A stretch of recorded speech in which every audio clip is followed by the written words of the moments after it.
મગનભાઈ નું ઘર ક્યાં છે? અરે ઈ તો અહીં અમારા બાજુમાં જ રહે છે, પાડોશી જ છે. બેહો બેહો. એનું તમારે શું કામ હતું વળી?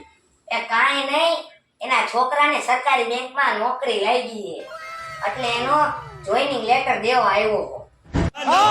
હું વાત કરો છો? અને હા, એનો સ્ટાર્ટિંગ પગાર જ 1 લાખ રૂપિયા છે. ભાઈ રે ભાઈ. એક કામ કરો ને, લેટર જ ફાડી નાખો ને. अबे साले તો એમાં મારો શું ફાયદો?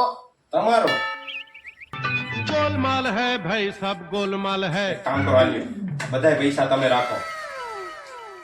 તો એક કામ કરો ને, તમે જ ફાળી વળો ને. गोलमाल है भाई, सब गोलमाल है. આમ જુઓ, ભાડો હોય એનો કઈ વાંધો નથી, પણ એ કઈ કટકો હાથમાં ન આવવો જોઈએ.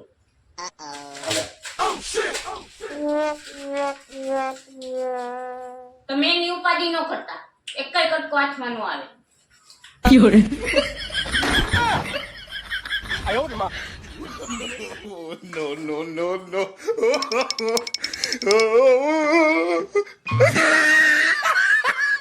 બાજુવાળાની સરકારી નોકરી ગઈ.